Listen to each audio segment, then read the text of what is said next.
दोस्तों, महाकुंभ के नाम पर देश के अलग अलग हिस्सों में कहीं भगदड़, कहीं दुर्घटनाओं की इतनी खबरें आ गई हैं कि अब जी घबराने लगा है कि आखिर ये खबरों का जो अंबार है कहाँ जाकर रुकेगा।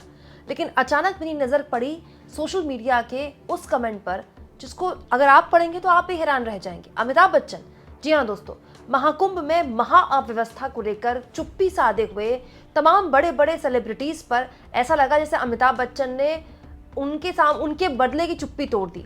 अमिताभ बच्चन ने प्रयागराज में हुए भगदड़ पर न केवल बयान दिया है दोस्तों, बल्कि चिंता भी जाहिर की है और परिवार वालों पर संवेदना भी व्यक्त की है। तो क्या वाकई में अमिताभ बच्चन ने ऐसा करके योगी और मोदी सरकार को कटघरे में खड़ा कर दिया? सब कुछ मैं आपको तफसील से बताऊंगी, लेकिन पहले जरा आप कमेंट तो देखिए।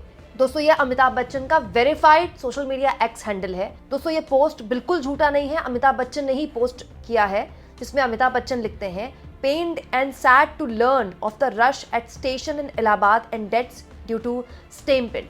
यानी कि उन्हें बहुत दुख है, उन्हें बहुत तकलीफ है ये जानकर कि इलाहाबाद में जो भगदड़ मची रेलवे स्टेशन में, और परिवार वालों को वो संवेदनाएं प्रकट कर रहे हैं, थॉट्स विद फैमिलीज। दोस्तों, एक नज़र में इस पोस्ट को पढ़कर ऐसा लगता है कि अमिताभ बच्चन ने वाकई में डबल इंजन सरकार को कटघरे में खड़ा करने की कोशिश की है। लेकिन अगर आप गौर से पढ़ेंगे इस पोस्ट को तो आपको समझ में आएगा कि मर्द को शायद दर्द होना बंद हो गया है। अमिताभ बच्चन का ये पोस्ट 2013 का है दोस्तों, इसीलिए शायद अमिताभ बच्चन ने इसमें प्रयागराज नहीं लिखा है, इलाहाबाद लिखा है। तब 2013 में रेलवे स्टेशन में भगदड़ मची थी, इलाहाबाद रेलवे स्टेशन में, तब इलाहाबाद हुआ करता था, और राज्य में अखिलेश यादव की सरकार थी, और महाकुंभ की जो पूरी की पूरी व्यवस्था थी वो आजम खान के जिम्मे थी, और रेलवे स्टेशन में भगदड़ मची थी। महाकुंभ में संगम के आसपास कहीं भगदड़ नहीं मची थी। और जब भगदड़ मची थी तो अखिलेश यादव को आईना दिखाने के लिए पूरी की पूरी मीडिया, और उस वक्त तो खैर सोशल मीडिया इतना बड़ा नहीं हुआ करता था, लेकिन मीडिया ने चौतरफा हमला किया था। हालत ये हो गई थी कि आजम खान ने अपने इस्तीफे की पेशकश कर दी थी, हालांकि बाद में अखिलेश यादव ने उसको एक तरह से रिजेक्ट कर दिया था, लेकिन कम से कम आजम खान ने इस्तीफे की पेशकश तो की थी। सोचिए, तब अमिताभ बच्चन इलाहाबाद में हुई इस भगदड़ में कितने दुख प्रकट किया करते थे।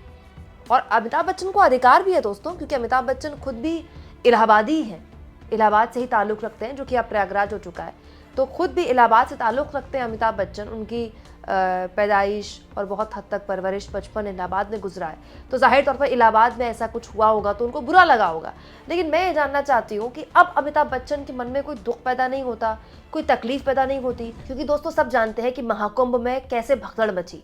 सबसे पहले भगदड़ मची तो डबल इंजन सरकार के मुखिया और उनके पूरे के पूरे प्रशासन ने इसे अफवाह करार देने की कोशिश की। सब जानते हैं कि सबने ये भी कहने की कोशिश की कि भगदड़ मची ही नहीं। घंटों लग गए योगी आदित्यनाथ को सामने आने में और ये स्वीकार करने में कि भगदड़ हुई है। उसके बाद योगी आदित्यनाथ सामने आए, उन्होंने स्वीकार किया कि संगम लोग में भगदड़ हुई, और शाम को आते आते वो इमोशनल हो गए। लेकिन अब तक इस सरकार ने ये तक स्वीकार नहीं किया है कि भगदड़ एक जगह हुई, 2 जगह हुई या 3 जगह हुई, जबकि दैनिक भास्कर और ललन टॉप जैसे डिजिटल प्लेटफॉर्म में बता चुके हैं कि भगदड़ 3 जगह हुई। वहीं दूसरी ओर दोस्तों, योगी आदित्यनाथ सरकार ये वो संवेदनहीन सरकार है जिसने अब तक प्रयागराज में जो भगदड़ हुई उसमें कितने लोगों की जान गई, इस पर भी सही आंकड़ा नहीं दिया है। मतलब आप सोचिए, मरने वालों का इससे ज्यादा तिरस्कार क्या हो सकता है? सारे के सारे हिंदू थे, उन सारे हिंदुओं का, श्रद्धालुओं का इससे बड़ा तिरस्कार क्या हो सकता है कि उनका सही आंकड़ा भी ये सरकार नहीं रख पाई। लेकिन मैं हैरान हूं दोस्तों कि ये सब कुछ देखकर अमिताभ बच्चन का दिल नहीं दुखता। अमिताभ बच्चन किसी परिवार वालों को संवेदनाएं नहीं प्रकट कर रहे हैं। अमिताभ बच्चन का दिल नहीं टूट रहा है? क्या अब वो प्रयागराज ही नहीं है? क्या अब वो अपने इलाहाबाद से उनका जो पूरा कनेक्शन है वो भूल गए हैं? दोस्तों, ये ट्वीट इकलौता इस बात का प्रमाण है कि अमिताभ बच्चन जैसे बड़े बड़े स्टार कितने बड़े मौका परस्त होते हैं। ये जब विरोध करते हैं किसी मुद्दे पर तो पूरी जनता इनके पीछे खड़ी हो जाती है, ये सोचकर कि देखिए कितना बड़ा काम कर रहे हैं, इतने बड़े सेलिब्रिटी होकर देश के बड़े मुद्दों पर बोल रहे हैं। लेकिन बाद में ऐसे लोगों की असलियत सामने आती है। दोस्तों, महंगाई के मुद्दे पर अमिताभ बच्चन के भतेरे ट्वीट्स हैं, इतने ट्वीट्स हैं कि मैं दिखा दिखा के थक चुकी हूँ। जूही चावला जैसे स्टार्स महंगाई के मुद्दे पर, रुपए की गिरती कीमतों पर अंडरवेयर जैसे घटिया ट्वीट किया करती थी।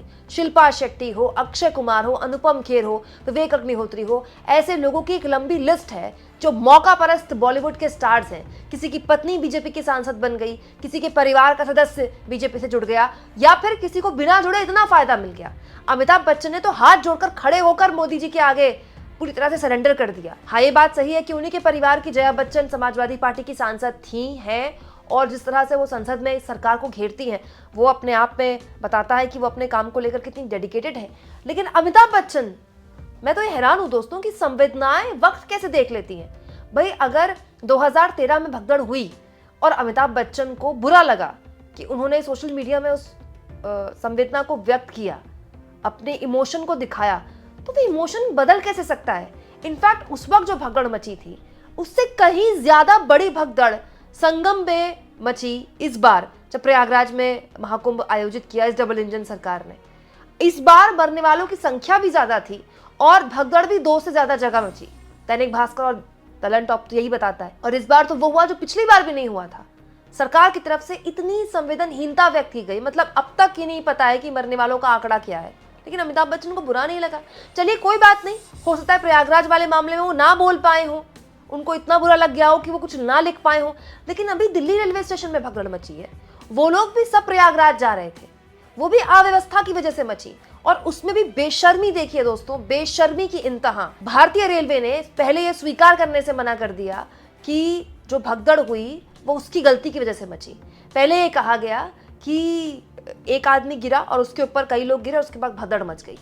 बाद में अब जब खुद भारतीय रेलवे की रिपोर्ट निकल कर आई है, वो ये बताती है कि गलत प्लेटफॉर्म की सूचना पहले दी गई और उसके बाद जब लोग प्लेटफॉर्म में इकट्ठा हो गए, उनको एन वक्त में दूसरे प्लेटफॉर्म में जाने का अनाउंसमेंट किया गया, जिसकी वजह से 2 डायरेक्शन से आ रही भीड़ आपस में टकराई और भरभराकर गिर गई, जिसमें 18 लोगों की जान चली गई, जिसमें ज्यादातर महिलाएं हैं, बच्चे भी हैं, एक 7 साल की छोटी बच्ची भी है। दोस्तों, वो सारे लोग मोस्टली सब प्रयागराज जा रहे थे, सब अमिताभ बच्चन के इलाहाबाद जा रहे थे। क्या अमिताभ बच्चन को तब भी मन नहीं किया कि वो 2 शब्द उनके परिवार वालों के लिए लिख दे? अरे हम नहीं कह रहे हैं आप किसी योगी और मोदी सरकार को कटघरे में खड़ा कीजिए, आप में नहीं कुव्वत है, आपकी हिम्मत नहीं है, मत कीजिए। लेकिन कम से कम आप परिवार वालों की संवेदनाओं में तो पक्षपात मत कीजिए। ऐसा कैसे हो सकता है कि अमिताभ बच्चन का दिल 2013 में तो दुख रहा है, लेकिन 2025 में आते आते उनका दिल पत्थर हो गया है? ये किस तरह के स्टार्स हैं दोस्तों, ये किस तरह के सदी के महानायक हैं, ये किस तरह के हमारे आइकॉन्स हैं, जिनका दिल सरकारें देखकर दुखता है, जिनके दिल में दर्द होता है, जिनकी भावनाएं प्रकट सरकारें देखकर होती हैं कि मुख्यमंत्री कौन है, किसकी पार्टी की सरकार है, या प्रधानमंत्री कौन है, किसकी पार्टी की सरकार है। दोस्तों, कोई नया हो, बडिंग स्टार हो, तो चलो ये भी कह सकते हैं कि बेचारा नया नया है, उसका करियर शुरू हुआ है, बोलकर उसका काम मिलना उसको बंद हो जाएगा। अमिताभ बच्चन जैसे लोगों को तो ना तो काम की कमी है, ना शोहरत की कमी है, ना पैसे की कमी है। अमिताभ बच्चन जैसे लोग तो इंडस्ट्री के उन लोगों में से हैं जिनका पूरा घराना माना जाता है। Bachchan family, Kapoor family, Karan Johar family, ये वो परिवार हैं जो पूरा बॉलीवुड चला रहे हैं। सोचिए, ऐसे लोगों को भी डर लगता है, उम्र के इस पड़ाव में भी डर लगता है। और किस बात से डर लगता है, किस चीज से डर लगता है? ऐसी कौन सी दुखती रग है भाई जिसमें किसी ने हाथ रखा हुआ है कि अमिताभ बच्चन के मुंह में दही जमा हुआ है? और इतने संवेदनशील मुद्दे पर भी अमिताभ बच्चन की जुबान से चूं तक नहीं निकली। अब बताइए, 2013 में जिन लोगों ने अमिताभ बच्चन की संवेदनाएं प्रकट करने में तारीफ की होगी, आज जब वो इस खबर को देख रहे हैं, उनके दिल में कितना दुख रहा होगा। और सबसे ज्यादा अमिताभ बच्चन अपने शहर से भी ईमानदारी नहीं रख पाए। आप इस मुद्दे पर क्या सोचते हैं? कमेंट बॉक्स में जरूर लिखें और जितना हो सके चैनल को शेयर करें, सब्सक्राइब करें और थैंक्स और ज्वाइन के ऑप्शन से अगर आप चाहें तो कुछ आर्थिक मदद भी चैनल की जरूर करें।